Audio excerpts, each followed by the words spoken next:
अस्सलाम वालेकुम everyone, welcome back to my channel Zaini's kitchen. मैं उम्मीद करती हूँ आप सब खैरियत से होंगे। अल्लाह पाक आपको सेहत तंदुरुस्ती वाली ज़िंदगी दे, आमीन सुम्मा आमीन। आज मैं आपके लिए गोभी के पकौड़ों की रेसिपी लेके आई हूँ। आपने बहुत से पकौड़े खाए होंगे, लेकिन आज आप इस रेसिपी को भी ज़रूर ट्राई कीजिएगा। बहुत ही क्रिस्पी, बहुत ही मज़ेदार से ये तैयार हो जाते हैं। कुछ टिप एंड ट्रिक्स के साथ स्टार्ट करते हैं अपनी रेसिपी। बिस्मिल्लाहिर्रहमानिर्रहीम। जैसा कि आप जानते हैं, रोज़ों में चंद ही दिन बाकी हैं, तो हम एक तरह के पकौड़े खा कर तंग आ जाते हैं। आप थोड़ा डिफरेंट स्टाइल में पकौड़े बनाएं, सबको बहुत ज्यादा पसंद आएंगे। आप देख सकते हैं मैंने 1 कप के करीब फूल गोभी ली है। मैंने इसको अच्छे से कटिंग करके धो लिया है और आपने इसकी ज्यादा बड़ी कटिंग नहीं करनी है। साथ ही मैंने 1 कप के करीब बंद गोभी ली है। इसे बहुत ही क्रंची और क्रिस्पी से हमारे जो पकौड़े हैं वो बनेंगे।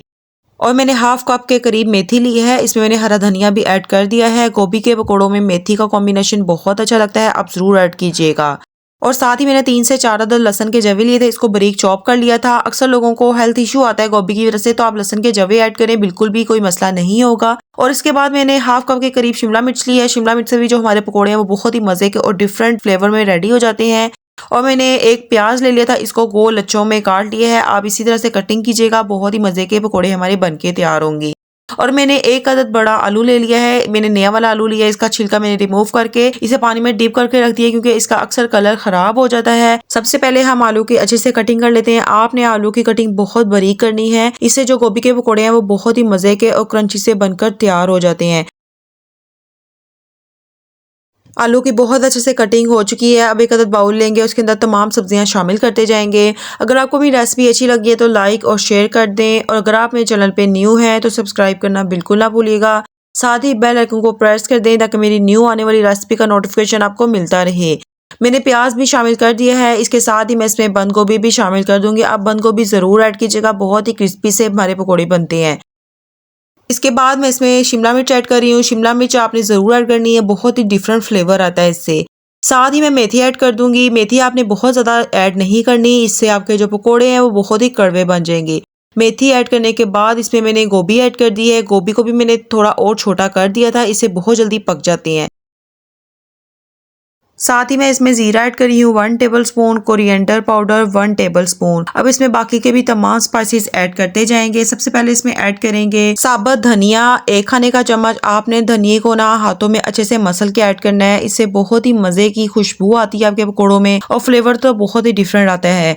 और साथ ही मैं इसमें 1 टीस्पून अजवाइन ऐड कर रही हूँ। अजवाइन से बहुत ही अच्छी खुशबू आती है और अजवाइन तो हमारे हाजमे के लिए बहुत अच्छी होती है। इसे भी आप ज़रूर ऐड कीजिएगा। अच्छे से हाथों से मसल लें और इन तमाम चीज़ों में शामिल कर दें। अब मैंने नमक लिया है 1 खाने का चम्मच। आप अपने जायके के हिसाब से इसमें ऐड कर सकते हैं। क्रश्ड रेड चिली 1 खाने का चम्मच, लाल मिर्च का पाउडर 1/2 टीस्पून, टर्मरिक हल्दी 1/2 टीस्पून, कसूरी मेथी आपने ज़रूर ऐड करनी है 1 टीस्पून। और इसमें चाट मसाला जाएगा, ये होममेड चाट मसाला है, इसका लिंक मैं डिस्क्रिप्शन में ऐड कर दूंगी। ये हम ऐड करेंगे 1 टीस्पून। इसके बाद आपने तमाम चीज़ों को ना एक बार अच्छे से मिक्स कर लेना है। अब हम इसमें बेसन ऐड करेंगे। बेसन आपने बहुत ही अच्छी क्वालिटी का लेना है और बेसन आपका फ्रेश भी होना चाहिए। तकरीबन अभी मैं इसमें 4 से 5 चम्मच ऐड करूंगी। अगर बाद में मुझे ज़रूरत महसूस हुई तो इसमें 1 से 2 चम्मच और ऐड कर देंगे। साथ ही मैंने मैदा लिया है 2 खाने का चम्मच। मैदे से बहुत ही मज़े के और क्रिस्पी से हमारे पकौड़े बनेंगे। हाथों की मदद से आपने तमाम चीज़ों को बहुत अच्छे से मिक्स कर लेना है।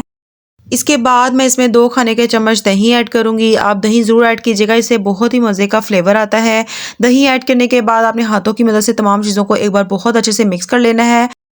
अब इस स्टेज पर मैं इसमें ग्रेजुअली पानी ऐड करती जाऊंगी। मैं अभी इसमें सिर्फ 3 से 4 चम्मच पानी के ऐड कर रही हूँ। आपने पानी एकदम से सारा ऐड नहीं करना है, इससे जो आपके पकोड़े हैं वो बहुत ही सॉफ्ट बन जाएंगे। तमाम मिक्सचर को हाथों की मदद से बहुत अच्छे से मिक्स करते जाएंगे। अब मुझे थोड़ी सी जरूरत महसूस हुई है, मैंने 1 से 1.5 चम्मच इसमें और मजीद बेसन ऐड किया है और उसके बाद इसे बहुत अच्छे से आपने मिक्स कर लेना है। आप चाहें तो मिक्सिंग करने के बाद 10 मिनट के लिए रेस्ट पर भी रख सकते हैं। एक तरफ मैंने तेल गर्म करने के लिए चढ़ा दिया था। अब हाथों की मदद से तमाम मैं पकौड़े इसमें डालती जाऊंगी। आप चाहे तो चम्मच की मदद से भी पकोड़े बना सकते हैं। फ्लेम आपने मीडियम टू लो रखनी है, आपने हाई फ्लेम पर बिल्कुल भी नहीं पकाने, इससे आपके पकोड़े जल जाएंगे और तमाम चीजें कच्ची रह जाएंगी। 3 से 4 मिनट के बाद इसकी साइड चेंज कर देंगे और तकरीबन 10 से 15 मिनट में तमाम पकोड़े रेडी हो जाएंगे। देखिए कितना शानदार सा कलर आया है, बहुत ही क्रिस्पी से और डिफरेंट फ्लेवर के हमारे पकोड़े बन गए हैं। इसी तरह से मैं तमाम पकोड़ों को फ्राई करती जाऊंगी। माशाल्लाह माशाल्लाह मेरे किचन से बहुत ही गजब की खुशबुएं आ रही हैं। आप इस रेसिपी को ट्राई करें और बहुत ही क्रिस्पी और मज़ेदार से पकोड़े एंजॉय करें।